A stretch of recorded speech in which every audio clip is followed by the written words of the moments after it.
Alan Brown, we've just had a fascinating discussion about repurposing yourself for future opportunities and using the skill set that you've amassed to actually add value much later in life than we were originally supposed to, or society told us we were allowed to. So, what skills do you have and what value do you bring to the workplace today? That's a really good question, and it's a conversation I've had with myself several times. Um, so I'm 57 now. I come from quite a corporate background. I work for myself now, and we'll get into that, no doubt. Um, but I remember working for a large corporate. We'll keep names out of this because it's not relevant. But a large corporate. I worked for several of the large corporates. Enjoyed it and made quite relatively fast progress. And by fast progress, I'd come to the corporate world quite late. My background was actually as a professional musician. That's one side of my life. And then my wife and I had run some business together. So I kind of fell into the corporate world. And because I saw opportunities, and at the time I worked for a company that had lots of opportunities and they rewarded those opportunities. So I took advantage, and I also took advantage of a certain amount of training, worked with some very, very good people, learned lots, was a sponge, took it in, loved it. Couldn't believe that I hadn't done this earlier. My wife thought I'd last about a fortnight, but there we are. And but that upward spiral, I could say upward spiral, that upward movement lasted so long until I ended up in one particular corporate. And a couple of things happened there, and it's relevant to the skills that I've got. I found myself in a position where I took a job to stay in a job. Before then, I'd had a focus. I deliberately had a plan that I would go for that role because that would add to the skill set that I've got and stay in an industry I enjoyed and really valued. And I was working with the government and with regulators, and I was really enjoying that. And I enjoyed that pressure cooker. And I reveled in it. So I found I was picking up skills everywhere. And what I found interesting was I was surrounded by people with lots of formal qualifications that I didn't have. And I actually thought that my superpowers that I hadn't come up that way, that I'd come up late and I didn't have those preconceived ideas. And that made me something of a maverick. I also had this thing, Nick, I have to be really honest. I really didn't care if I was the least popular person in the room, which is another superpower and maybe another conversation for another time. Um, To but use a little oh, bit of French, no fucks given, right? absolutely right. Because sometimes, I would ask the question and I would challenge and not to be difficult because I wanted the answer and I wanted to understand. I was the person to say, no, I don't get that. Let's go through it again. And sometimes it worked, sometimes it didn't. But it's just you were surrounded by people just nodding, going, oh yeah, yeah, agreeing with whatever the senior person said. Well, no, when you're going to have to implement what they've just decided, no, challenge. However, I then, unfortunately, I ended up in a different organization, but it was several sideways and upwards moves within an industry. And unfortunately, then the atmosphere in that particular company, which was kind of a startup from a size point of view, it grew quite quickly. They brought a lot of corporate culture in, heavy corporate culture that wasn't there. Felt that had my wings clipped, and it also became quite toxic. To survive that, I took a sideways move, genuine sideways move, into the company that owned that. So it was a bit like going from this into this much bigger operation. And I took a role to stay in work and then tried to use my skills to find a place in that role. That became very, very difficult because I found myself in a role that I really wasn't fit for. I tried very hard and I really struggled. And that made me I sat there and I thought, well, I just don't have the skills for this. And at that point, I just then decided I didn't have any skills because I didn't have the right skills for that role. And we were under immense pressure, delivering a government contract, very poorly run operation. And what I walked into was a mess that I couldn't possibly unravel, you know. And at that point, I just thought, I'm useless. I'm just a piano player. What on earth am I doing here? However, I was lucky enough to I spoke to try and get myself out of this because I was kind of terrified. I mean, I went through a period every single day I thought I'm out of work. That's what it got feeling like. I worked with good people, but I just didn't feel secure and safe. And I didn't feel secure and safe in my own ability, as I've said. I took on myself to talk to everybody, to learn as much as I could, to try and find somewhere where I sit. And I found something I understood, which was this particular operation. A lot of what they did was to win government tenders in order to deliver various contracts of various kinds. And because my teams were delivering part of those, I wanted to understand how these tenders were won, because sometimes what they agreed to was not what we could deliver. So it came from a kind of negative space. Look, I really want to understand what you're doing. Stop promising. Stop over promising. But then I started to see the process of how this process works. So how tenders are responded to. So a government tender will be quite an involved series of documentation. They'll ask lots of questions, and how this company responded. And I started, because I was involved, they said, "Oh, how would you answer this question?" And that started an interest in how you do this. It's really quite fascinating. It's a form of copywriting. It's quite, in my opinion, to upset any copywriters that are listening, it's an elite form of copywriting for reasons Oof. I'd be happy to get into. I know, but Oh yeah, lobbing Scud missiles in on the absolutely, yeah. copywriting If I can industry straight up. justify it, and And we're only 5 minutes in. This is amazing. well, um, and also the other side, this company also used third parties, so they would put things out to tender themselves, and you see them response as you evaluate them. Now, this particular company weren't particularly, they weren't very good at this, to be honest with you. They won because of their size, not because they were particularly good. But I did learn, I found myself, this is really fascinating. This is really interesting. And I threw myself into it initially because I thought it might save my skin, because I actually thought I can do this. And I looked and I thought, I can do it. There's no particular qualifications in it. It's an experience thing. And you can learn, there are qualifications in procurement, but not in the tender bid writing part. And however, it became clear that my role was at risk, because my actual role, it got to a point over a period of time I couldn't really justify my existence. I just kind of wandered around to do bits where I could, essentially. And while looking at that, I thought, right, okay, so I need to look at what I can do. So I did what I call a skills audit. I sat down and I wrote down everything that I could do. Very long list. Some of it was nonsense. Some of it was quite more serious, but it was a really interesting process to go through that. What do you have that you can use, that you can utilize, and you can monetize? What can you offer? Different from a CV. Had nothing to do with what my CV said. This was actual things that I'd learned. Some I could evidence, some would be more difficult to evidence, but things I believed I could do, or actually had done, not believed I could do, had done. Then we got into the kind of believed I could do. What could I turn those into? And that is probably the most positive thing I ever did. I think it gave me a real kick, because I felt, because I'd done that, I surprised myself thinking, really, I've done this. I've done compliance. I've done regulation. I've done business plans. I've done case studies. I've written white papers to go to government, thinking, but you were just doing this. When you sit down and write this, I did all that. I Yeah. did it because it needed doing. So I'm just going to interject there, because it's a great kind of punctuation point in the discussion. So we now know that you're involved in the bid writing industry, which is new to me, and my understanding is it's a very big, very complex, and very lucrative industry when you get it right. It's also quite risky when you get it wrong. So we're going to come back to that, but I'd like to Yeah. go back to the future just for a second. And you casually slipped in there that you're a professional musician at the top of the show. Yeah. And I need to know more about that, because I'm a music freak myself. So And I'm from Blackpool, yeah, and we moved to Blackpool in 1963, which was 5 years before I was born, because my father was a professional musician. He was a pianist and organist. And Blackpool at the time was the only place in the country where you could work 7 nights a week and earn a proper wage.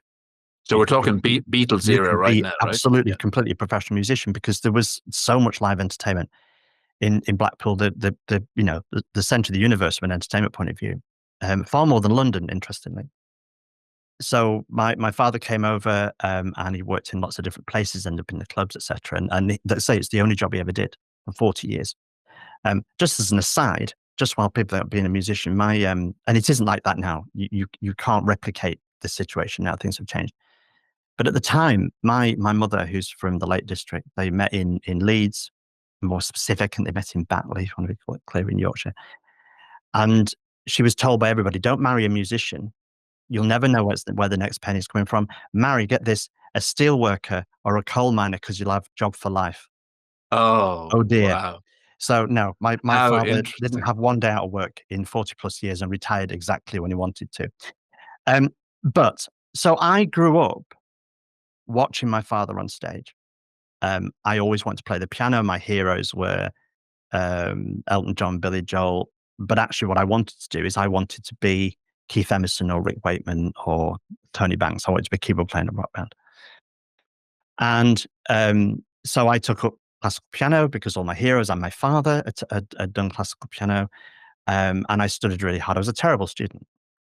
I didn't find it very easy at all. It's piano is really hard. I mean, it's very unforgiving. Actually, that series on Channel 4, the piano, I love that program. I love the fact that the piano's getting some, how what a wonderful instrument it is, but it doesn't give you anything. It takes a great deal. It doesn't give you anything. There's no buttons you can press and let it get on with it. You've got to do it. You've got to work hard yourself. So it took over my schoolwork. I spent more time um, practicing piano than I ever did on my studies. It was far, and I had a father who couldn't tell me that was wrong. Right? There's no way. Yeah, yeah, yeah. So, Yeah. so it was all around the love of performance, is it, or Yeah. So was your this is interest based on learning? Was it based on figuring it out, or was it just about the performance piece? for me. It's about the performance because it's an interesting question that because what I always say is I obviously I know lots of musicians, amateur and professional. A lot of the people who became professional musicians, it started as a hobby, they turned into a job. I wasn't Right. like that. I wanted it as a job. I had in my house somebody that paid the bills.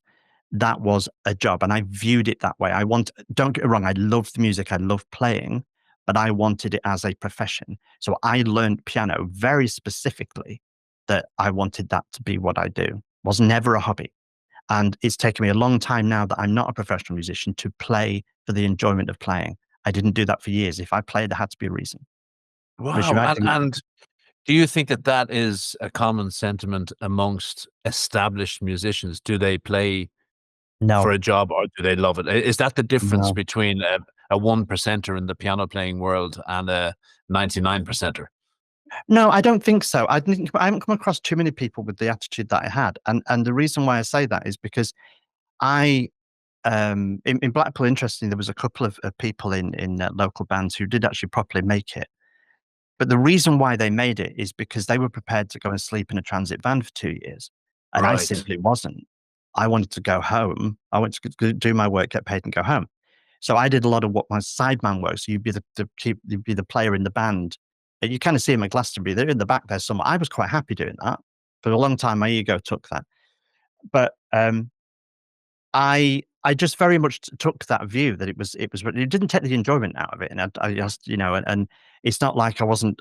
There was a little bit of the rock and roll lifestyle went on for a while. Certainly, an overindulgence of Jack Daniels, but again, that's a different story. But um, but I think it just made it so I was very disciplined about what I did.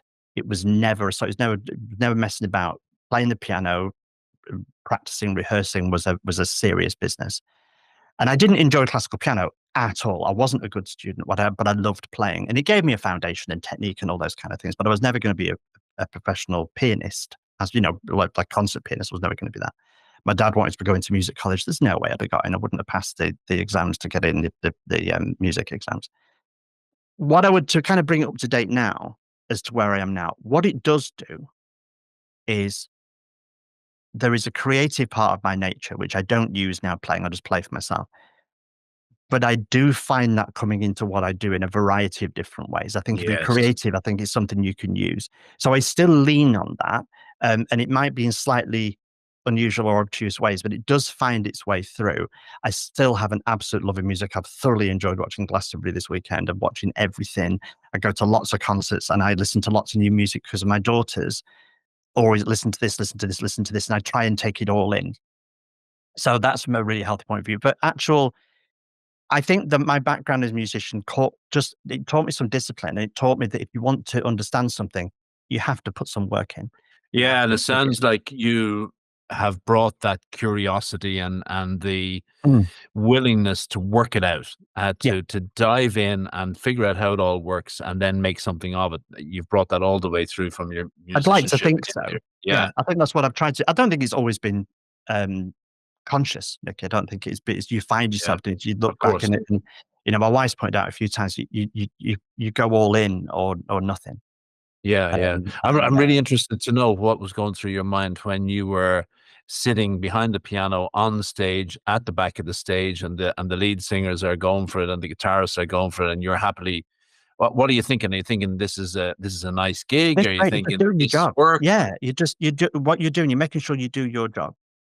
And all you want at the end in that particular world, all at the end of it is you want the other people just to give a nod, say you've done a good job. That's all. Now, it didn't just stay that. And eventually, I didn't do stuff on my own, and I ended up working on cruise ships for about the best part of 10 years, which was a great gig. This is a great way to be paid to see the world. And I was in the piano bars on some of the American ships. So these are quite loud places. So the idea is you sat behind the piano, you're singing and playing, and you're getting them to sing along with you and buy drinks and stuff. Now that was a very different thing. That's all on you. I loved that. Yeah, Loved it. yeah, right on. And but to be, it's as a Brit with a primarily American audience, you can have lots of fun with those people. Yeah, I was very sarcastic, never rude, you understand, but quite sarcastic, and got away with it because of the just the British accent. I loved it. It was really, really good, and that definitely served my ego, because that's great. At the end of the night, you played for 3, 4 hours, 5 hours sometimes. You're doing all the songs you love, and people are singing, and all the rest of it. That's a very different animal, and I really enjoyed that. And I think that capped everything off when I decided that's enough now, because the great thing about working on ships is you get around the world, but you're away for 6 months at a time. That doesn't really mix with wife and family. That doesn't mix very well. So eventually we decided enough. And once I came back to the UK, which I goes full circle right to the beginning of the conversation, there weren't those opportunities, Nicky, to do that. yeah, You can be a pro musician, but it's very, very hard. You end up working abroad. I know some fantastic musicians who work in the West End that still struggle. So, it's just not as easy as it once was, which is how I end up falling into, oh, I need to get a job. My wife sent a CV into the company that she worked for, um, categorically told by her boss, this is the worst CV I've ever seen, but because it's you, we'll give him an interview. And I was lucky to get through the door. And like I said, took the opportunities from there on. and what did you know of the corporate world? I mean, this was obviously like going to Mars for you in terms of a Yeah. I career mean, from music. I spent a long time talking about why. She was always a high flyer, and she's always been, and we worked for the same company, say, for a while. She was always way more senior than me. And she was is a brilliant people manager. And which I definitely learned from her, because leading people is hard. It's not a, it's not a, it's a learned skill. It's not a given. And also learned about, the process and stuff. But what I really learned from her and from other great managers was from me saying, I don't know how to do this. How do you do it? Yeah, I just want Um, to pick up on something there that I've cottoned on to as you've been talking. So thinking about the HR industry, which I do a lot, mm, and I certainly used to, being a corporate warrior as well. It often struck me that HR professionals get into HR because they feel that they love people and they love everything about the human mm, condition, and they love identifying talent and they love bringing talent through. But when you actually get into HR, it's far more mechanical. It's much more yeah. difficult. It's bloody hard work, and I wonder. There's actually a little bit of a similarity between that and the music. Sorry to bring that up again, Mm, the music. But once you get into it, it becomes a real job, a real yeah. grind, a real let's get the tasks done. Let's get Yeah. the boxes I, ticked. yeah, it's an interesting take, that. I think HR, or people teams, I think, as they're called now, highly qualified, but because of the strict regime, some of the humanity is taken out of it, and that's not aimed at an individual. So I just think interactive, and I think. But having said all that, I think anything where I'm trying to find the comparison, in as much as, yes, it's not what you think it is. In order to do it properly, there has to be a discipline, and there has to be a distance, because you're turning up to do your job.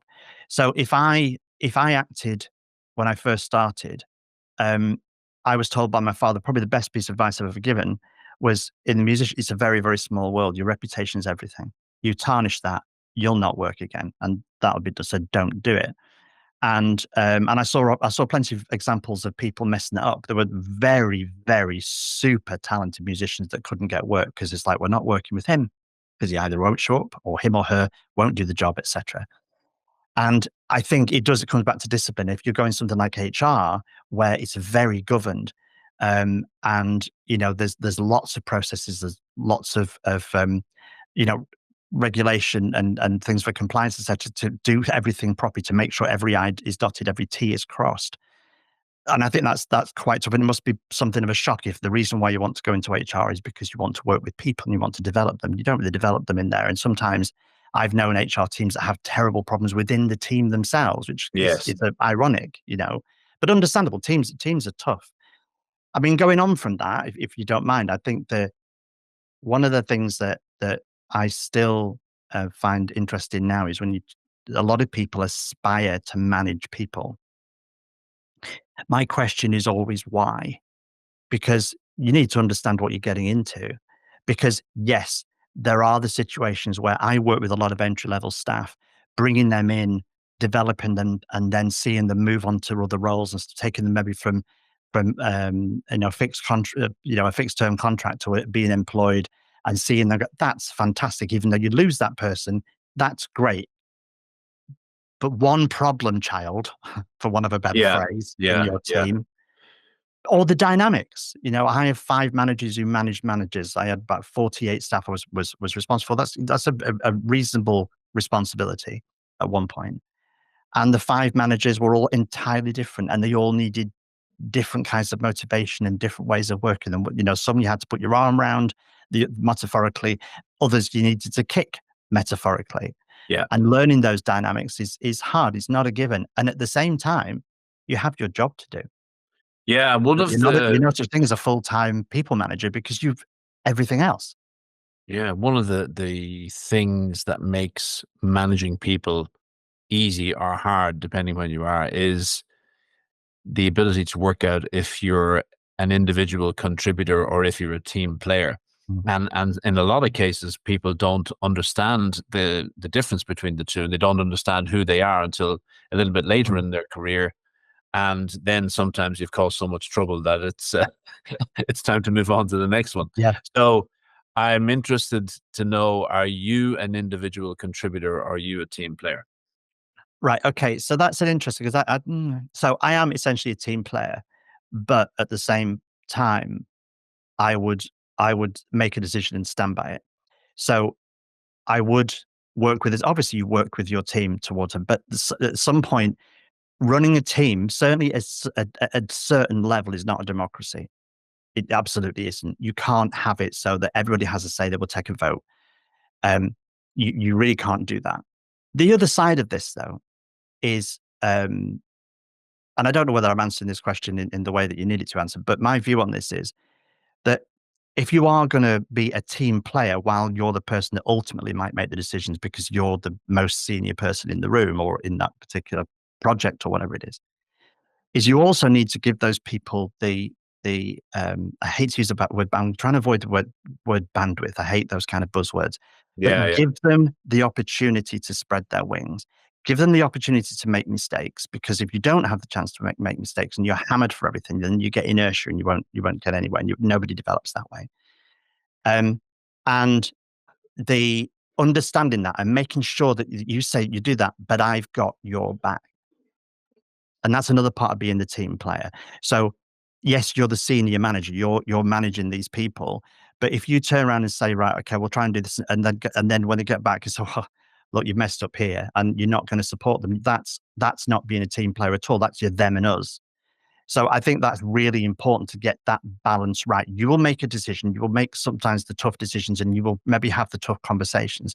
But you will also give the members of your team the opportunity to fly, to try things out, to just see, and not for complete risk takers, but a certain amount, and then back them up, yeah, and then support them, obviously, and then go, right, so what do we do now? We regroup and we do something else, because people are good.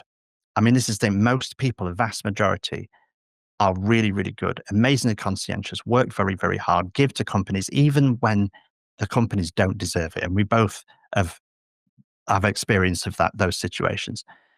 So, but what isn't, there's very little, and again, horrible buzzword, there's very little empowerment goes on because people are terrified. And I think this is the difference between managers and leaders. I think now that people, there's very much this emphasis on trying to define the two things. Now they are similar. You do manage things, you manage process, you lead people, you lead a project. And I think maybe people get too much in the headspace of I must lead. Yes, you are, but you also have to manage as well. You have to manage those people. You can't always be leading them, which means sometimes you do need to be one of them. You do need to be one of them, but also an area where there has to be some distance for all sorts of reasons, be it from I don't know, grievances and disciplines, which is the worst part of it, or maybe just keeping that professional distance to make sure the lines aren't blurred, which is difficult. And I might be rambling a bit here, Nikki, but I think Yeah, no, I mean, it's hard. I think that's the point. yeah, It's a very difficult dynamic, and I think essentially, I would see myself as being a team player, but there's a but. yeah, You know, yeah. One of the leadership philosophies that I have been interested in and still I'm interested in is the difference between command and control leadership and leader as coach. Now they are two very Mm. Harvard phrases, and they're a bit corporatey, but I think they make sense. Are you a command and control type leader, or are you a leader as coach? And I'm hearing that you're a leader as coach, Yeah, but you can command and control when you need to. you need to have that in your toolkit. I think you need to have something where, especially, I think it's the other way around. If you're having to deliver something from above, where you have no option, and it might not go down too well, you have to have that command at top. You have to. But hopefully, by that not being your default, by you being the opposite, you then should have built up enough trust for when you say, "This is it. There's no conversation here. That this is what's going to happen," and a restructure or whatever it is. Um, and they'll understand that you'll have made your point. You've done everything. But this is where we are. Yeah, and enough Without that, cue to know. Yeah, yeah. yeah, But I think you have to build that level of understanding and trust up, and that comes from and you also have to, you don't you. I mean, isn't there an element though where you also have to be prepared to learn?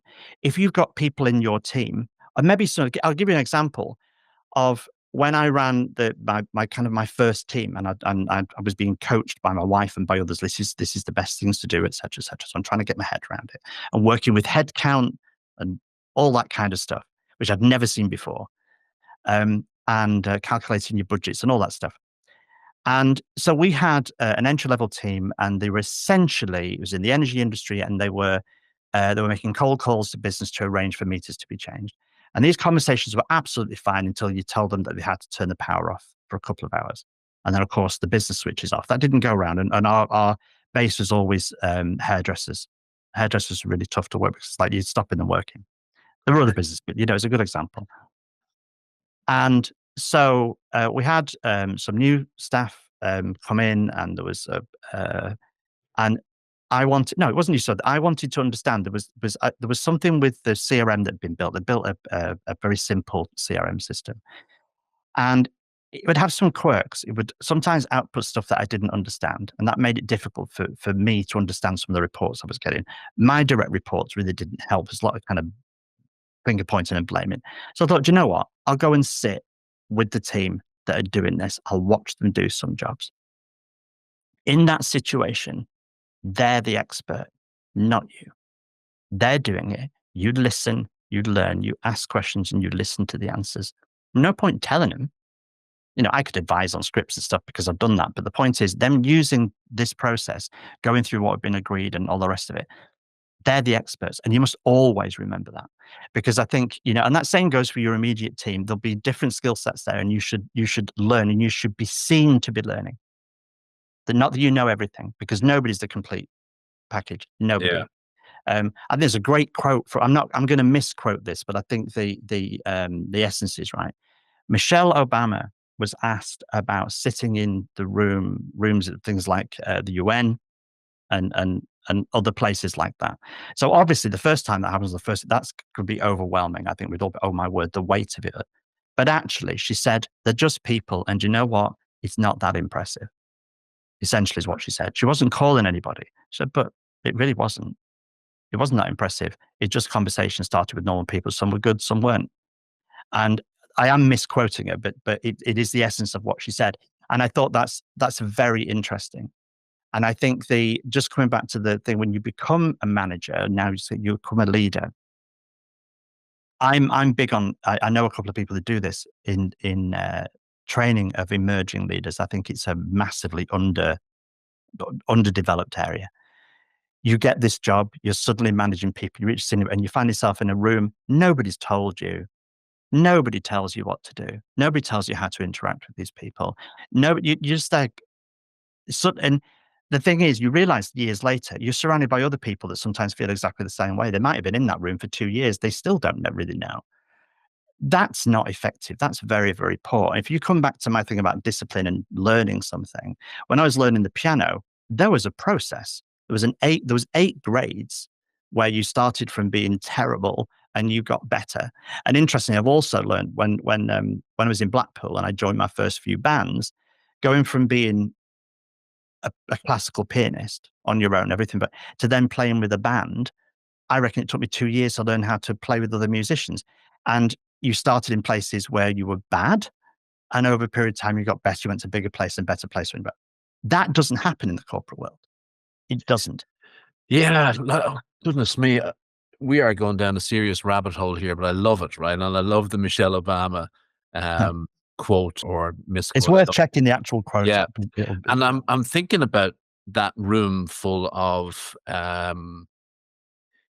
diplomatic corps in the United Nations, right? And I'm thinking about 400 people who probably joined the diplomatic corps or who joined the foreign service in whatever country they lived in because they A, thought it was a good thing to get into, B, they have a deep love for their country and they want to do best for the country, or C, it was a great career move, right? So you've got 400 really senior diplomatic people in that room, all doing a job, like Alan playing the piano at the back of the stage, not really loving what they're doing, but they have to do it to get through it, to get the job done, to earn the money, to get the piece of legislation passed or whatever it is, right? And maybe that's why Michelle Obama wasn't that overawed by the situation. Maybe she saw a room full of people, and this is no disrespect to you and your piano playing at all, because I'm in awe of musicians. But I wonder if it had been a room full of Barack Obamas, would she have been more or less impressed? Well, what I was thinking as you were saying that, I don't think in the book she makes this comparison. But regardless, completely stepping aside from any point of partisan and politics and not getting it into any way, shape, or form. But she was married and is married to one of the best orators of modern times, without a shadow of a doubt. You know, there's a handful at that level, and he was definitely one of them, or is definitely one of them.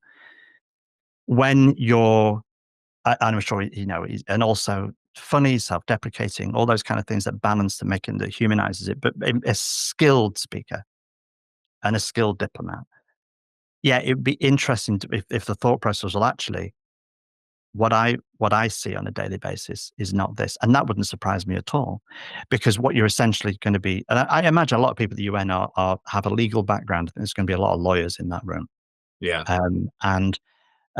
Yeah, I mean, not casting aspersions on anybody, but I think, you know, that if you're exposed close, you know, somebody close to you is that good at holding the charisma, holding the camera, holding a crowd, holding an audience, and getting them to listen to you, whether they want to listen to you or not. Which is a real skill. Might be very anti you, but they're going to listen because you're going to make them listen. That's an astonishing skill, and I think that's very, very interesting. And I think we all know, actually, don't we, in our lives, you come across people that just have this. They don't always have elevated positions, but there are some people that have they make you listen. You will sit and you will stop talking and you listen to them. And that is again another skill that's out of politics. People don't realize. I think in the corporate world, again, I don't think it's applied very well. You know, we all know that, again, there are CEOs, people in very, very senior positions, just terrible talkers, which I find remarkable, when actually what you're there to do is often report to the city if you're a PLC, or at least be seen to steer the company well and be able to answer the questions. And yet some of these are bumbling, maybe not bumbling idiots. That's way too strong, but certainly not someone who can command a room, which is Yeah. astonishing. How did you get there? But yeah, I think that's. I mean, what this brings me to, if you don't mind, is Please, yeah. that when we're talking about the way people speak, and we look into the world I'm now. So to bring us up to date now. So I very, very short story. I was made redundant from that company. I decided to set up a small company in the energy industry, which we still do, which to look after small energy suppliers. And then I thought, I have these bid writing skills. Maybe I can help small companies with their bid writing. So I did that for quite a while. Started about 4 years ago and started writing bids. And I'm happy to get into more detail about that. But just to bring into just where we are now, I'm looking at utilizing these skills and actually applying them to small business, to use the language skills and the way you talk about things and structure, etc., to change the way they talk about their business and to change the way they position themselves, the way they package themselves, and the way they propose and promote themselves. But the question you asked some time back about my own skills, when I did this skills audit, and I thought it was something we can do because we could do something together and set this little business up. But then I thought, well, I could do this. I could see, or at least I could try out. And I contacted via LinkedIn a few people, and I had to see whether I could do it. Do you know what, Mickey? I became a bid writer because I decided I was one. Yeah. Okay. Love it. Love it. You know? I do need to step back just one more Yeah. little step back because it's relevant in the sense that it was a step to getting you where you are today. Yeah. Describe to me what you talked about earlier about living in daily fear that your role is going to be eliminated, or you're going to be made redundant, or you're going to be on the scrap heap, you're going to be out of work, you're going to have no money, you're going to have all the power and the prestige and the ego is all out the door. What is that like when, because I lived through that as well for a period of time, and I'm just interested in your experience. So it was like a long, slow death. It was over about a 2-year period. And I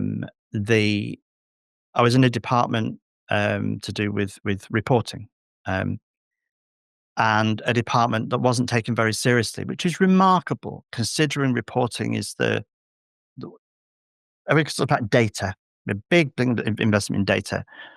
Data doesn't mean anything unless you put it into a readable, understandable fashion. So and the right metrics and all those kind of things. Because there's so much data now, you're overrun with it. We had very, very good people working for us. And I fell into this area because I'd designed some reporting, done some bits of Power BI, and then all of a sudden I've got this department full of people. But the core issue started was the fact that the department didn't get any love. There was no appreciation for the skills that these people had. So leading a team that wasn't well thought of, the way that maybe the call center or projects or whatever else was thought of, automatically put you on the back foot. So you found yourself when you were on calls with people that you're the same level as you, somehow you were not exactly silenced, but your words didn't carry any weight. And I wasn't used to that. I was used to being quite upfront and people saying, "Oh, okay, so Alan's here." Well, not that I was more important than them, but I certainly was as important as them. But I didn't actually pick up on that initially because I was that terrified about actually learning how to do the job and run the people and trying to solve these complex problems, which were all operational issues. I'm a very operational animal, so I would immerse myself in that and miss some of the politics that got involved. Now, some people managed this a lot better than me and took the right moves in the right place to get to other areas where they felt safe. But to answer your question, it's when you realize that I was used to doing end of year reviews and getting whatever scoring system to use. I would get a 1 or a 2. I would get, because I would deliver a great deal. And on that particular scoring system, a 1 was the top and the next 20% on your bonus and all those kind of things. And a two was the 1 year I got a two is because there really was nothing more as I could have done. And this was the I was used to. And suddenly I was in an end of year where I was having to really justify what I'd achieved. And you know what? I hadn't achieved a great deal because I was firefighting all the time and protecting my team. So my actual output was very, very difficult to quantify. And at that point, I knew I was in trouble because Mm. then that affects what's going to be your objectives. Got really, really dicey. And at that point, I was thinking, now I think I'm in trouble. Now I know, and I do know this for sure, that a new CEO came in and there was a definite decision to cut the company down. And so what they were doing effectively was making areas so they wanted rid of them and they would just take responsibility off. And it came to a head with me and three of my colleagues in a call with people we didn't really know. And actually being asked a question in that call, because we said, like, there was a new, we propose a new way of working and we'll put plans together and headcount and all that kind of stuff we were all good at, which they weren't interested in. And they started asking us, well, what do you do? And what do you do every day? If you've got all these good people, what do they need you for?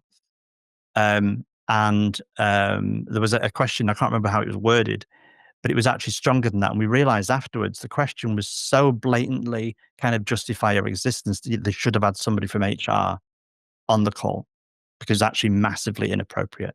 But that showed how blatant they were being. And from that point on, you realize that you were having the rug taken out from you and you had no control of it. And losing control, we come back to the discipline thing. It didn't matter how disciplined you are. If you have somebody taking the rug on from you, that became very uncomfortable. And I froze. Okay. I froze. And I tried to protect my position instead of seeing, at least for a while at least, I protected my position instead of thinking, right, I actually need to look for something else and I need to make some alliances or whatever else. I didn't do that. I became fixated on trying to look busy and trying to make sure that I was vocal and visible. But the fact of the matter is nobody was listening by that point. So it was completely wasted energy. And then there was another point, which is then it got to the inevitability of it. So then I started thinking about what I was going to do next. I started doing my skills audit and stuff. And by then I calmed down.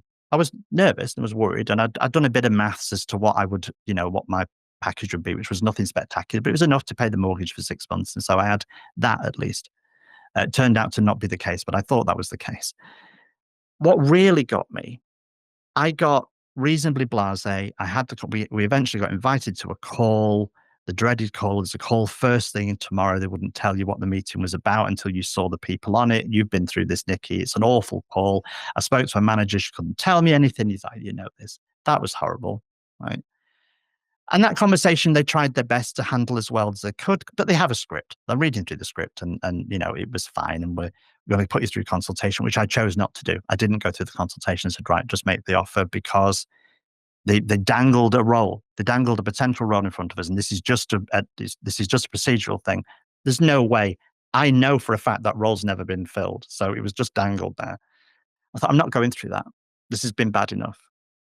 And once I made that decision, I felt better again. Right, okay, now I have the right to actually start looking properly outside because I did work for an organization with a very, very strong contract where if you could seem to be doing anything that was outside of their, you could potentially be dismissed for that. So you have to be very, very careful. So I thought, all right, the brakes are off now. However, what is interesting is I eventually was made redundant. I had my dates. I knew what was happening financially.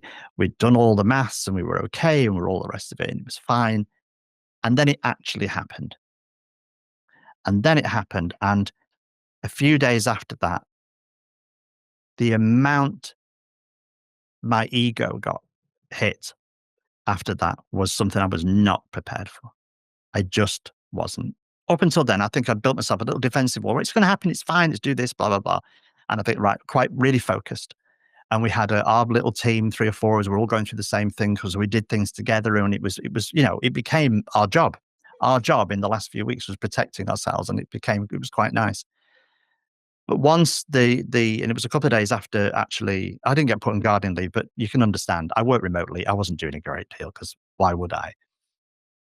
But hurt and the feeling of, um, well, just felt useless for a while. And I had to eventually, my wife said to me, you know, this isn't going, you need to get up, you need to do something, you need to go for a walk, you need to do something because this is, you're Uh, not sitting there staring how at the old wall. were you? How old were you then? What would it be? 57 now, that was 54. So Okay. 4 years ago. Yep. And so I did that. I started going for a walk, very healthy thing to do, getting your head in the right place. But my point is that I went through, it was a period, it was horrific. Then there was just kind of an inevitability acceptance. Then it became the nervousness. And then it was like, oh, we're just going to go through this. And it was like, we're all in this together. But afterwards, when you're on your own and you realize thinking, what have I done? It just seemed like a waste of all those years. It wasn't, but it felt like it. I committed myself. And as I do, I committed myself, and I thought, well, this is the way you're treated, or kind of feeling sorry for yourself, which is not the way I usually am. But I properly did feel sorry for myself, and I was probably pretty awful to be around. I have a very patient wife and very patient kids who put up with me, I think, for a while. Um, that every now and again, Nikki, comes back. Every now and again, the fact that it just feels wrong comes back, and just I have a moment, and it probably will one day, because I thought, well, I watched people, and it's impossible not to do some comparisons, and I don't know what goes on with other people. I watch people that I always felt like that were just kind of floating through, and yet they always seem to be in the right place and all the rest of it. And it might just be my perception; it might not be the truth, but my perception was that that was the case. And those people actually are still there, still in the right place, because I didn't play the game. All I did was try and do a really, really good job. And most importantly, while we were at risk, our teams were at risk. So you Yeah. spend your time then protecting them and doing all that kind of stuff. And I who's hope the that answers ultimate? your question. Yeah, it does. Who's the ultimate winner in that scenario? Because we all know people who have played the game better than we have, who have built the relationships with the senior people who now protect them, and they are in somebody else's pocket. So who's winning that game ultimately? If they reach retirement, they do. If they don't, then this particular company, I'm convinced, is going to be dismantled over the next 5 years to be unrecognizable, and maybe a third or maybe more than that of the size that it currently is. And it will get to a point whereby that playing that game will no longer work. Yeah, it's it. Um, Here's my opinion for what it's worth on this, and it is something that I have thought about a lot. If you are a person who plays the game and consciously plays the game to stay in the game and to make a choice to live in the fur-lined mousetrap for the rest of your existence, I think you ultimately lose. yeah, Because if I compare it to yourself, for example, who is purpose driven and who actually does want to make a difference in the world, and who took the risk to go and set up his own business, and who is doing something to develop himself and keep himself whole and happy and free and excited and motivated every day, I think you're the ultimate winner, aren't you? yeah, I think so. I think it comes back though to, I was forced. Would I have jumped? I don't know. I don't think so. I think I've thought about this a few times. So I think you're right. I think overall, yes, you are. But I was forced to a position where I was thinking, well, I didn't even fancy the idea of looking for another job. I hated the idea of it, and just thought, can we do this? And because I kind of knew it was coming, we talked about what we could do, and we'd Yeah. have those conversations, because you have to protect yourself. But I'm pretty sure, had they dragged us out for another year, I'd have stayed another year. That wouldn't have benefited me. I wouldn't have felt better. I'd have probably felt worse by then, I think. Or potentially, Nikki, I might have turned those people. Maybe I'd have stopped caring. And well, I hate to think that I would, but Well, stop caring. there's no doubt that your and your team's productivity would have dropped Oh, dramatically. without a doubt. Yeah. Yeah, yeah, Yeah. yeah, yeah. So Without a doubt. so You know, therefore you weren't making a yeah, difference you to can't the motivate company. people if you're not Yeah. motivating yourself. Yeah. I think you're probably right. I think overall you are the winner. I think and this world is changing. I think like I said, I think the corporate world is on notice, I think. And if it's this push against people working remotely or whatever, we're in presenteeism, which is there's a lot to be said for being in the same room as people. You can achieve things in the same room. Sometimes it's very hard to do over a Zoom call, but there's lots of other things that you don't need to be in an office for. But those changes and the goes along, and the fact that I think the whole recruitment employment model, I think is not in a good position. With the generation that's following us, what's the attraction for that? I just don't think it's going to be there. But the other side of it is there are big things to do. Everybody goes on about digital products and all the rest of it, but there's big. My background is in infrastructure, in critical national infrastructure, in the power industry.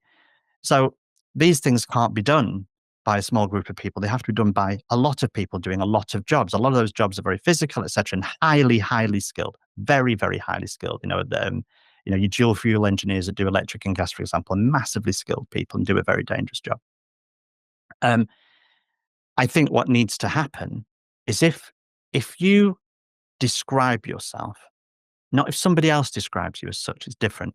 But if you describe yourself as a leader, I think you need to understand what that word means, what the responsibility goes with that word. That you might describe yourself as a leader and actually say nothing more because managers are important, but actually might just be a manager. That's all you might be doing. Or potentially you might think as your manager, but actually you're a fabulous leader of your people and etc. But if you're going to announce yourself as a leader, you're in a senior position, then you should understand what it means and what the responsibilities are of describing yourself as a leader now, especially in the way that it's viewed now, since this word has kind of changed meaning from the way that, we used to have leaders with a team leader that was underneath a manager. Now leader has bunny hopped over that and is now something quite different. I think we can thank the Simon Sineks of this world for that, but which is another conversation. But winners and losers, where this kind of conversation is going, is these businesses at that level, these kind of size businesses, and you can have all these issues in a smaller company, I know, but from the large corporate world, these companies are generally not that well run. In fact, a lot of them are very, very poorly run. There's certainly their response to change is pitiful. I mean, the protectionism of their, which is ridiculous. And we've seen many times now companies be challenged by somebody smaller. Ease are one of the main things. They've looked at that industry and gone, there's another way of doing this, and they can just respond very, very quickly. Not all of them succeed, but they at least give them a push. Some of those larger companies respond, some of them don't. And at the moment, I think most large companies are thinking, well, just AI will be the answer. Got news for you. No, it won't. AI is a great skill, but it's not going to save a single business. And I think the knee-jerk reaction, which a lot of people that call themselves leaders have, that, this is what will fix whatever it is that's wrong with the business. You've got to think about your experience at that point. I think, I'll give you a story. It might seem unrelated, but it makes me smile. So when I was at school, I talked a lot. You might have noticed I talk a lot now, and I was quite opinionated. And that's my father, right? My father did this. My father said, you should have an opinion, you should read, you should learn, you read the newspapers, have an opinion. Doesn't mean you're right, but have an opinion. Never go with the crowd. So we were in an English class, and we used to have a bit of a debating team, and I used to love that, right? Take a contrary position, whatever it was. Anyway, our teacher there, I'm not going to name him, he was a really good English teacher, but he did have some things where I didn't agree with him. And he made some comment. He started turning into a careers officer. I mean, those that are younger won't remember this. Careers officer, what used to be like at school, telling you which job to go to. And I was told categorically by my careers officer, you can't have a job as a musician. I lived in Blackpool, but you couldn't do it apparently. Anyway, he was telling us about how to different careers. To which I said, "You're not qualified to say that." So what do you mean? I said, "Well, you already said you went to school. You went to sixth form. You went to university. You went to teacher training college, and then came back to school. You've never left school." I got sent out for that. I used to see a lot of corridors in my time at school, Nicky. But you know what? For all the fact that I was being flippant and I was trying to be a hero, it's absolutely accurate. And there are lots and lots of situations in the corporate world which are relevant to that. You've done something, but actually, and it's maybe the counter side of people thinking that if you've gone through and you've learned and you've honed your skills, then you do have repurposable skills. If you play the game the way we were talking before, and I think this gives you your answer as to why you don't win, you actually by that point have nothing. All you've done is dodge bullets and Yeah. gone to the right meetings and kept the people above you happy, and you say all the right things, you do all the right things, but actually you have nothing. You're a professional meeting attender. This is great, by the way. Loving it. Yeah, so Absolutely you, loving it. you become a professional meeting attender, the kind of people that sit there, they never take an action, but they challenge everything. We've all met this person, but actually you have nothing. You have nothing. You'll never deliver anything. You have nothing to really contribute. Um, and yeah, that's a huge trap. Um, and unfortunately, it's not that uncommon. But for the people we were talking about, and the conversation we're having before you press record, and we were talking about a particular area of people our ages and maybe looking at spreading their wings or maybe going and doing other things. If you've worked, then you have developed skills. You'd be surprised when you do a skills audit, which I would recommend anybody to do. As simple as get a piece of paper and write down all those skills, however small you might think they are, everything that you've done. It's a really fascinating and positive thing to do. That you've done this, you've been involved in this, and you've done that, and you've supported this, and you delivered that, you presented this, etc., etc., etc. But that will only happen if you've done something. If you spent your corporate life doing nothing, you will struggle with that. What did you do? Well, I attended all these meetings. Well, you know, Bully for you. Yeah. yes, exactly. So we're now in the throes of unemployment, and that's got Yeah, its own connotations, which yeah, are either positive or not positive, depending on how you view it.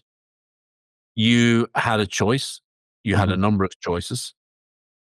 When you looked at the possibilities to set up a business or to go on your own or to do your own thing, did you see endless amount of opportunity, or did you see a very specific niche that you knew that you could handle and you wanted to go after that particularly?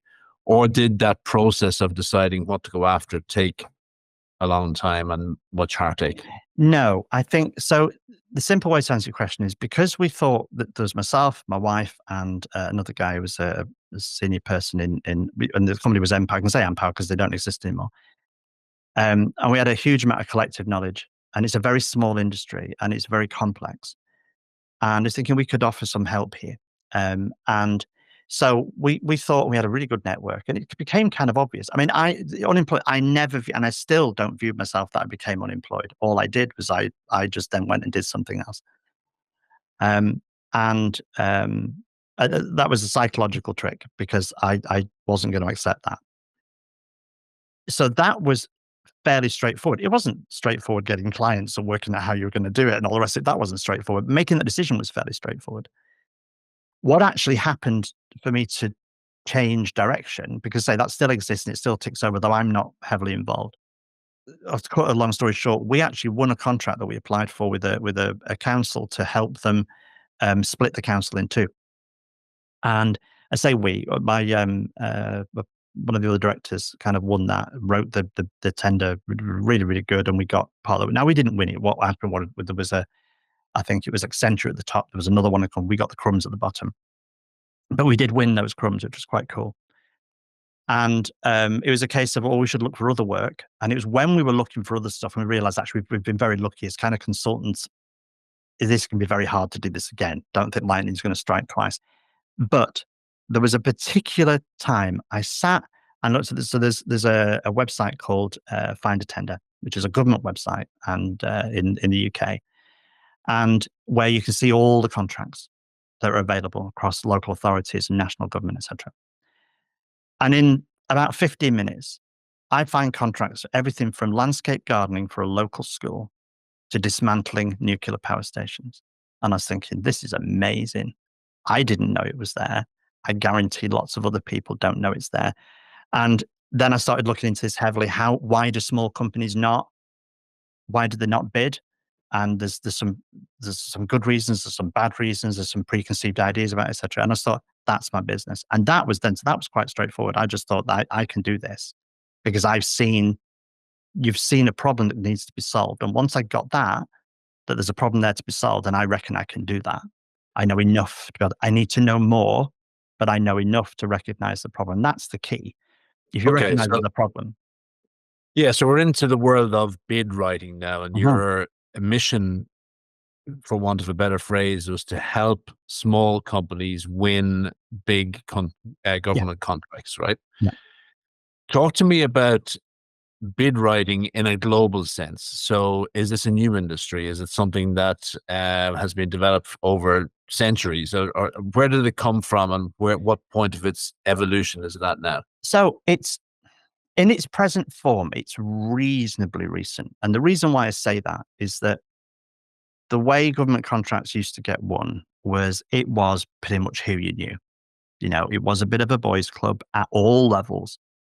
And there was a bit of a tendering process, but really it was behind closed doors. And, so people would just I'll do it at this price. And it was all very chummy.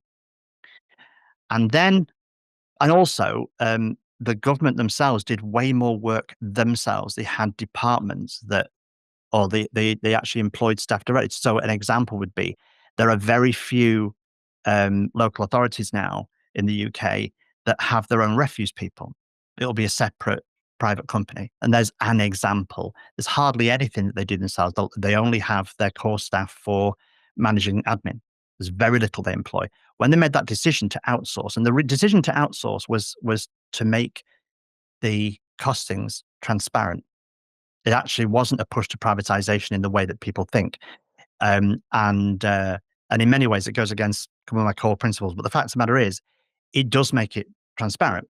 But anyway, so over the last 20 years, and really formally over the last 15 years, in the UK and lots of other Western countries, because almost everybody follows a similar route in Ireland, in uh, in Australia, New Zealand, America, Canada, and most Western Europe operates this way. So that what a government department does, or a local authority, or a local council, anything over a certain amount in a local council, they will have to put out to tender. That will have to be published, and it will have to follow a prescriptive way of it being, a consistent way of this being done, so that you can see where the money's been spent. So the taxpayer can see, council taxpayer can see where the money's been spent, who won the contract, and did they do a good job or not? Is the other part of that. However, it wasn't a perfect market. It still isn't a perfect market, especially for smaller companies. There were barriers to entry. Some things because there were large infrastructure projects and you can't have small companies deliver them. That's fair enough. But lots of others where there were barriers, like you had massive insurance expectations, which were ridiculous, or the big contracts weren't split into smaller parts so that smaller companies could have a part of that.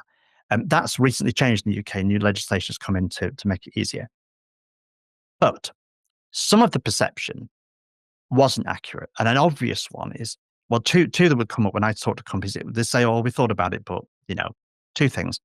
One is you never get paid. You get paid late. There are three bits of legislation and two frameworks to make sure that you do. So if you've been in the UK, at least, if they say you're going to pay you every 30 days, they pay you every 30 days or they're in real trouble. So that's gone. It used to be the case, but not anymore. But the other one is, oh, it's just a boys' club. We're a small company. We don't have the right. Yes. Do you know what? You have a seat at the table as much as anybody else. It is the one market, Nikki, that if you are good at what you do and your bid response is right, it's the one market where you can take on a big company, sometimes a national company, and win. Oh, wow. Because what it That's very responds is how significant. good your response is. The only market I know of that can happen. Still tough, you understand, but it can be done, and it does happen. And that's So down to the quality of your response and the quality of your quality on your submission. response, yeah. And so the response is a complex. It's red tape, and you have something called an invitation to tender, and it gives you the scope, and then you're asked a load of questions you're expected to answer.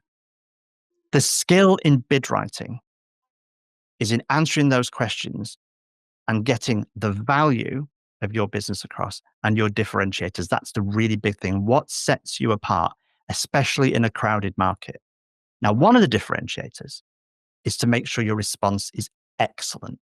It's really, really top notch, which if you're going against a large company, truly, Nikki, it won't be.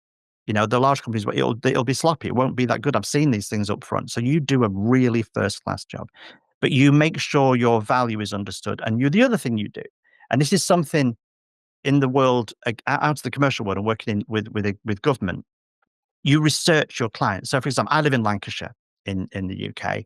And so if I was looking to win a contract that Lancashire County Council had, the joy of this is you look at that, then you go onto Lancashire County Council's website and you look up their business plan for the next 5 years and you see where this slots in with the bigger picture, seeing what they're trying to achieve. And you bring that where you can into your response to show that you understand. You've done some research. You can't do this in the commercial world because people only tell you what they like. But in the world of bid writing for the government, they have to publish everything unless it's a state secret. So you know what their plans is. You know what this is part of, what it's part of a bigger framework or what it is. You can see that and say, right, well, you understand it's part of this and we're committed to doing that. You do some research, and this is hugely, hugely valued. Again, something that your large corporate probably won't do, right? Because It goes back to that communication thing that we talked about earlier on. So this is about quality. You're communicating that you have done your research, you know where the government is going, big picture, and this is how your offer will fit in with that. Very good. Yeah.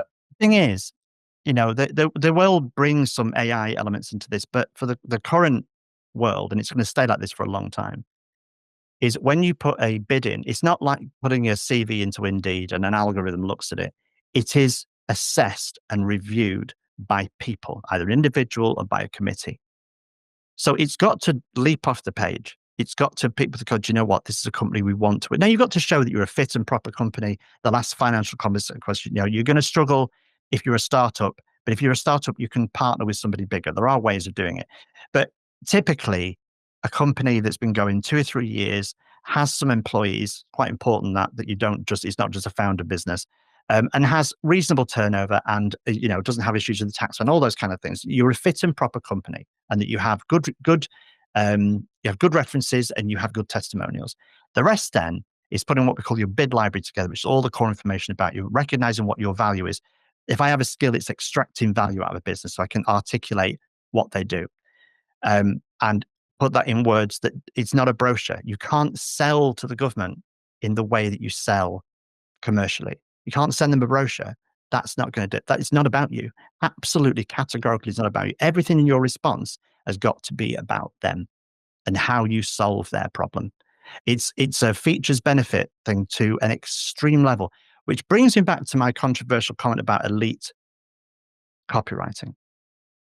I have great respect for really good copywriters. Marketing copy, it is a skill and it's something that I'm learning. I'm not great at marketing copy because of my background. But with marketing copy, you have a huge canvas to play with, almost limitless canvas. In my world, you have a very, very narrow scope and it forces you. And you might have a question. I'll give you an example. These kind of questions drive you mad. They'll ask about how you're going to deliver something and they'll ask something that says, give us a detailed overview. Now that's a contradiction, right? Which one is it? Is it an overview or is it detailed? Detailed overview of how you're going to deliver this. And you've got 500 words. 500 words is nothing. And that 500 words is not a target. If you can do it in 350, then all too good. You get good at this. And you learn how to show the value of the business, show the value of what they can do, how they can deliver. My first few contracts were all with cleaning companies. It's very hard to stand out with a cleaning company or facilities management company, they tend to call themselves now. Very, very hard, but there are ways. And there's a few other things that small businesses should remember is there's a huge emphasis, and I think this is happening everywhere, but it certainly is now legislated in the UK. So local authorities are under a lot of pressure to keep wealth in the community, which means they are pressured to use companies local when they can. It's not always possible, but when they can, because it makes logical sense to use local companies. And they still have to meet all the criteria. But if you're up against somebody who's local and somebody who isn't, and you're scoring the same, then the local company is going to win for understandable reasons. And companies need to understand that if it's local to you, then you've got a seat at the table. But the other thing is, there are now new elements in tenders. and for businesses in general as well. One is ESG, which is economic and social governance, which is a worldwide thing. And that I would describe as do no harm. That's a company demonstrating how they can reduce their harm, both socially and environmentally. The other side of that coin is social value, where social value is the exact opposite. Is what can you do positive to either for the environment or for people, social, etc. You have to demonstrate both of these. ESG is complex, and it's the kind of things like we'll reduce our carbon emissions by 10% over the next few years. It's very difficult for a small company to do a great deal more than that, unless they're very specialist. But social value, which is on a lot of tenders now, is 10% of your score. So this is not something that you can ignore. So social value, which might mean being involved in local projects. It might mean employing people from a particular demographic. It might mean being involved in a really positive return to work program, or you are committed to training, etc. Or it might be environmental, where you get involved in projects. Something. This is a small company's superpower, Nikki, because it's much, much easier for a small company to demonstrate positive social value within a region than a large company can ever do, because they know what they're doing. And the thing is, a lot of the time, it's stuff they're already doing. Yeah. They might be sponsoring, say, a girls' football team. Not that they make it as girls or boys, but they might be doing that. And there's social value in that, because it's not about spending money. Social value is not about how much money you spend. It's about how you can demonstrate the difference you can make outside direct benefit to your business. So if it was about spending money, the large companies would always win, but it's not. It's not geared that way. So there's lots can be done. Again, if you've done everything else, but you really demonstrate your social value really, really well, and that's 10% of your score, then you understand that these are the things that companies need to understand. They need to put some effort in. Though it takes time, and bid writers, what they do, it's a misnomer that it's just writing. What a bid writer does is bring all this information out. Then you articulate it to answer the questions. But actually, a lot of the work is spent in what we would have called discovery from back in the consultancy days. But it's not discovery, it's bringing the value out, understanding the value proposition, where they are in everything. How do we articulate that and make sure we're not making any promises we can't keep? So bid writing is way more than just the writing part, if that makes sense. Yeah. Can you talk to me about foot in the door when it comes to bid writing? So if I'm a small company and I work with you, you help me win the contract with the local council, and my foot is in the door. Is there an assumption that I'll get ongoing work or future work, or are they pretty strict about So no, every job needs tender? there is yes. So there is. So if you're an incumbent, then you will be offered the opportunity to reapply, or of course there are possibilities of extensions, which means they'll just extend and actually not go out to anybody else. But local authorities certainly over here. I can't speak for every other region or principality, but in the UK, the local authorities have a concept of an approved supplier. That doesn't guarantee you exactly, but the fact of the matter is you're in the conversation. So because by definition, in your next submission, you're going to write a case study, which is a whole other thing. Case studies are a discipline in themselves. Your top case study is going to be the contract you've just delivered, isn't it? As long as you've done a good job. And so, yeah, a foot in the door does apply. There's still an element of networking. There's still an element of understanding and meeting the procurement team and understanding what they want, finding what their plan is for the next few years and stuff. That still works. Although it isn't a boys' club, networking and understanding and working with and understanding what their drivers are really, really matters. And you would like to think that during that period of time that you've delivered that contract, I mean, what we try and get companies to build into their responses also is looking ahead, how you're going to improve, continuous improvement through the length of the contract. And if you've managed to do a lot of that, because there's a lot of reporting, you got to bear in mind, you win these contracts, they're not going to right, okay, we'll come back in 3 years. Oh, Lord, no. They want to know everything. So you'll be in communication all the time. And, if you've got a problem, they'll want you to come with a solution. They expect problems, but they expect to do something about it. But if you built up a good relationship, there are no guarantees. But the fact of the matter is, you're already in a good place. They have to be transparent. because they can't make it so that you automate. But they will extend. Sometimes you can win a 3-year contract and they add a 2-year extension. They just choose to do that, which means you just carry on. The way to look at it is, because I get asked a couple of questions about, they ask about monies, etc. And, it's a route, depending on what you do. And it's very, very broad, Nikki. There are so many industries. If you think about in your local area, almost everything that the council are in charge of, maybe the exception of managing their admin and their council tax and things and fines and that kind of stuff, they farm out everything, everything. So everything from, and it's not just local, it's also the NHS is a huge customer. Then you have huge construction contracts, which now are, with this legislation, being split into lots of what they call lots. So you'd be able to just have one piece of it. Or you could be a lead bidder on one, a huge bid, you can only do part of it, but you bring on lots of suppliers. That's allowed. Yeah, you can do that. That's no problem. But if you approach it professionally, in my opinion, and you're in the right industry, and I said it's very, very broad, it is a route to predictable growth. And the reason why I say that is if you win a 3-year contract, you're going to get paid for 3 years. Categorically, you're going to get paid for 3 years. Now, it may well be that because it isn't all about price. We could do a whole conversation on the way the calculation is done. But essentially, one of the things you'll learn when you get the information on the contract is they'll tell you how much of the response is based upon quality and how much is price. So generally, a cleaning contract will be 80-20, be 80 price, 80-20 quality, whereas something more technical will probably be 50-50 or 60-40. Sometimes 80-20 the other way. But you'll always know how much the price is relevant. But it isn't all about price. They can't just do it they can't just take the cheapest one. They're not allowed. So you're going to get paid. You might get, in order to get it, you might have just had to swallow a little bit on your profit margin. Not that anybody wants you to not be profitable. They don't want that, because they don't want you going bump. They want you to be around for the length of the contract. But it might be decided that you just take a little percentage to win the contract. Well, that's worth it, because for 3 years, you're going to get paid. And that gives you that stability, because then the ability to and it isn't either, you never just work for the government. That really would be a bad way to operate. That's not a good business model. Have working for the government, say in whatever form, say your local authority, as a really good dependable piece. So then you can explore other markets, because you have this underpin, you have this foundation for your business for the next few years. You can actually say, well, literally take that to the bank.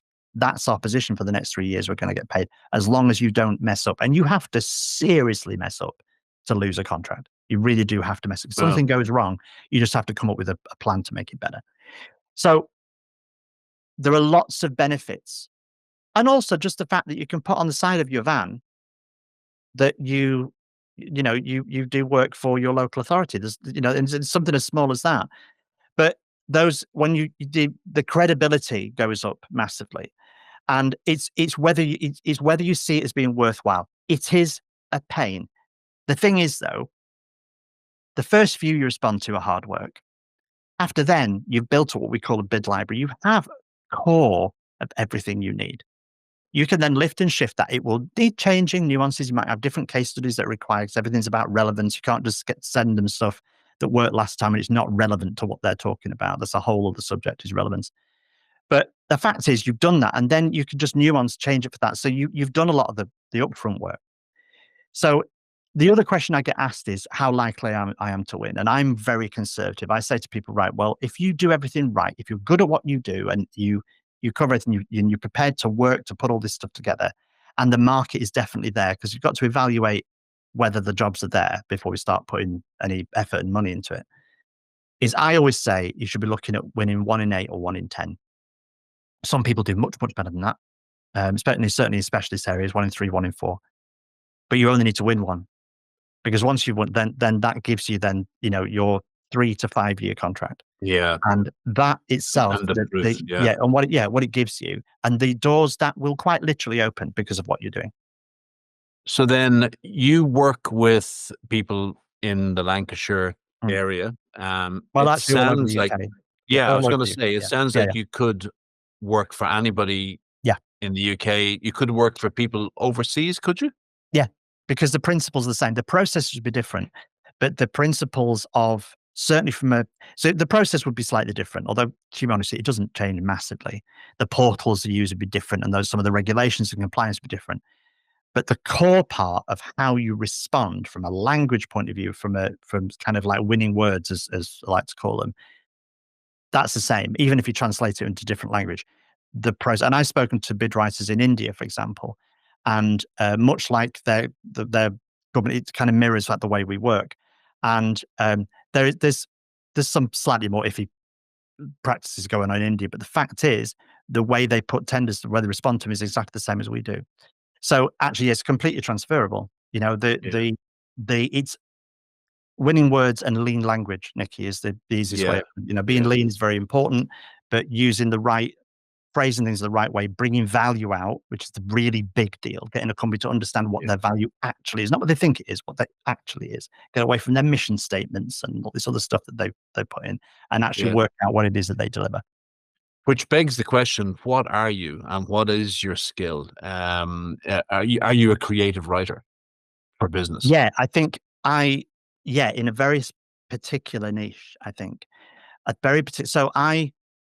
We've moved on now, and working as a bid writer for a company is very time consuming, as you can imagine. You're involved sometimes for weeks. So we then started teaching companies to do this themselves, so which was very productive. I really enjoyed that.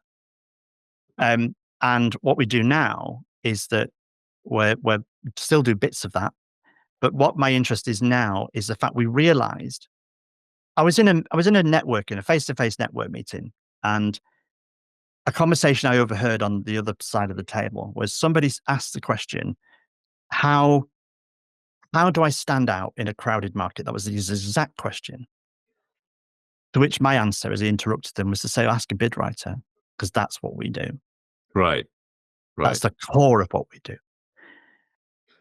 And I went, oh, that's, and I explained one. I said, oh, that's very nice. But that stayed with me on the way drive home. I was thinking, do you know, that's true. I'd never thought about the fact that actually the skills that's been developed in this profession could actually are completely repurposable to take to anything, to talk about a company, how it looks at its own value, how it messages itself, and how it makes sure that what it's talking about is really, really clear so people understand. An example would be, again, sounds like I'm going to go at copywriters, but there's so much stuff out there. You need to have your story. Yeah, but that's true. But when you're asked to do a proposal on something, you haven't got time for a story. Everything has to be nailed. There's no time for a story there. So you find ways of doing that, but actually so we, you know, I've always said to people, don't send a quote, send a proposal. Even if they've asked for a quote, send a proposal, because the proposal then emphasizes what you're going to do for them. A quote just emphasizes the price, right? It's as simple as that. The price, you've got to put the price in context, and the way to do that is to show the value. So we now are looking to spend more time working with small businesses, not necessarily looking to respond to tenders at all, but looking at their growth, how to grow by making sure their messaging is clearer and their value comes across and they understand their own value. So when people say, what do you do? It's not about, we have this, we have that, we have the other, it's marvelous. It's, we do this. And there's kind of the framework is, which I've stolen from a guy called Alex Smith, who wrote a book called No Bullshit Strategy, and everybody should read this book. It's astonishing. But he has a concept. It's very simple. We are the only company that the only company that does this and delivers that. And it's really, really clean. It makes you look at something really hard. There's a bit more to his strategy, but forces you to go, what do we actually do? What do we actually Yeah. deliver for our clients? Because when in bid writing, you have to do that. If you don't do that, you're completely wasting your time. Totally. Yeah. So therefore, if you've nailed your why, to channel our best Simon Sinek once again on this Yeah. call, if you've nailed your why and you help companies nail their why, all of a sudden they can go and use that why in all of their Yeah. communications and marketing, and it becomes their But flag bearing messaging.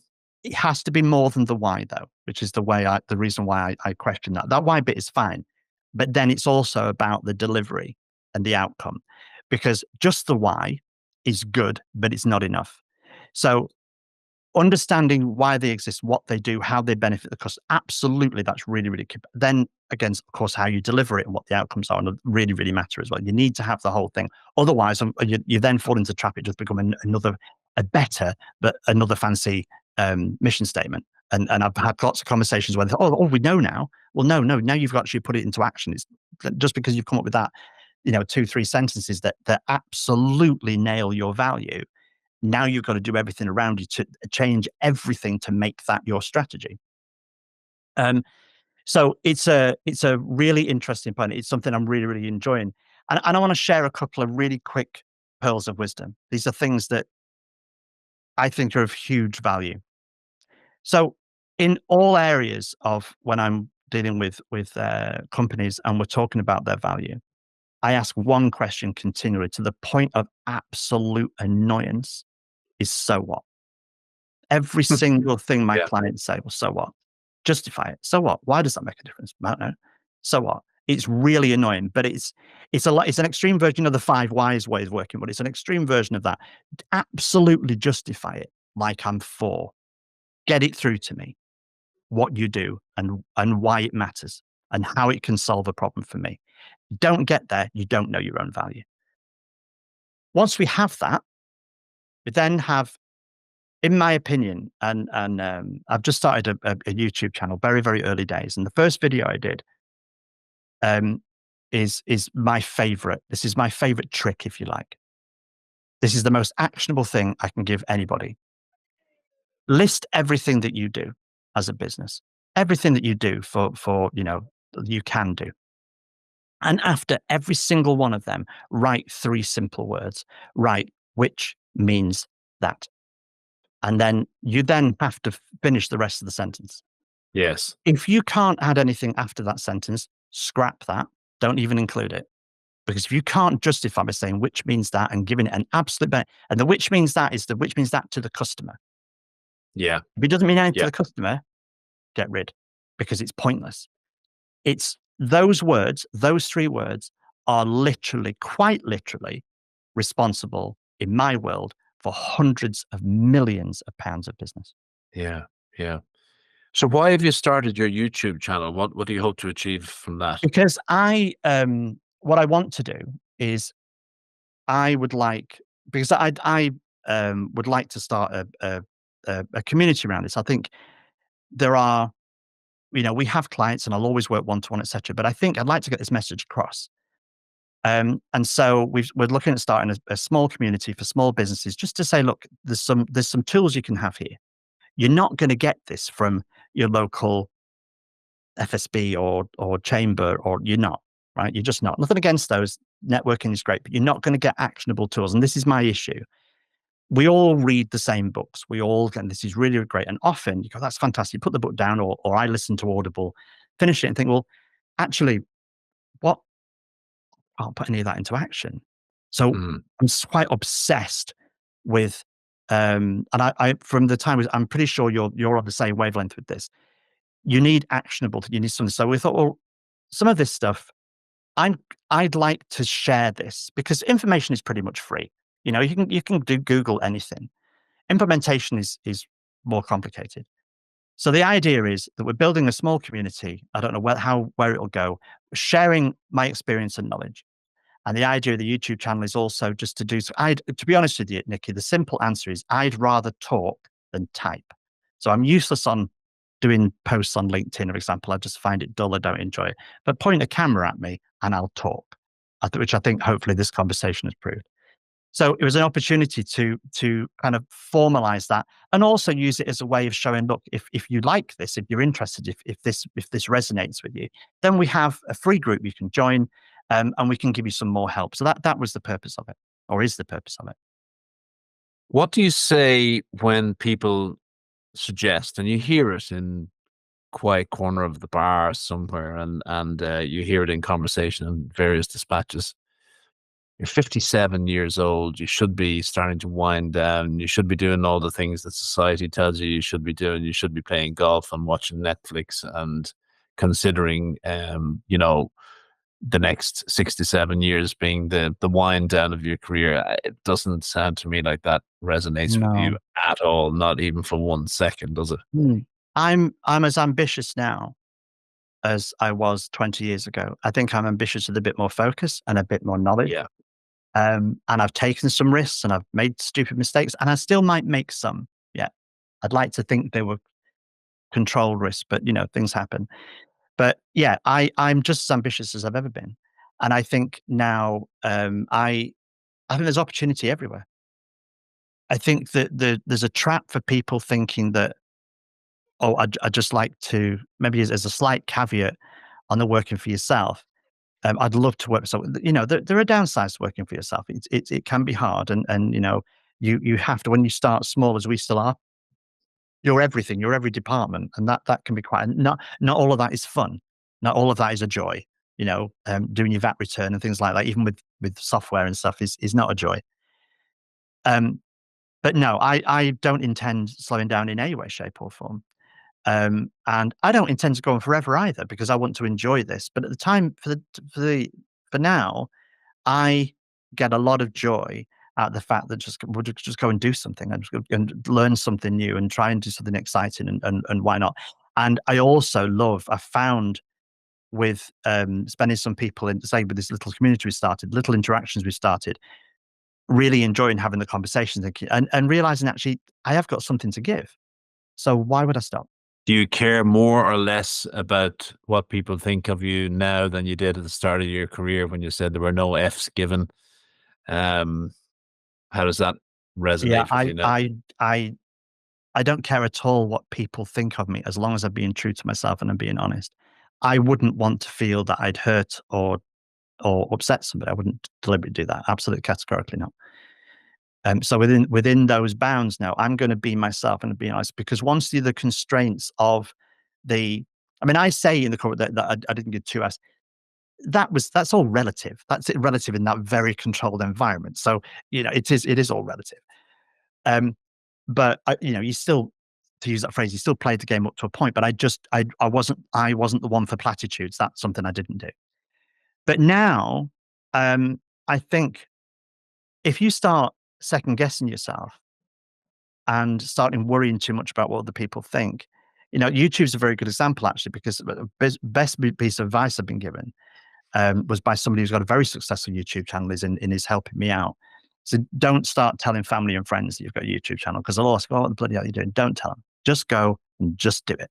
Literally, just do it. Ignore them all. Just get on. Because if this would be my one thing. I think one danger if you're going out on your own, you're doing something, you can do something different. Is it's so easy to have people surround you tell you, "Oh, you can't do that." Well, if you say you can't, you're never wrong. But you should try and surround yourself with positive people if possible. But you should really be clear and thinking that no, this is something I want to do. I can do it. I want to do it. You will need help. There's no such thing as somebody self-made. That's absolute rubbish. Nobody's self-made. Everybody has help. You take the help.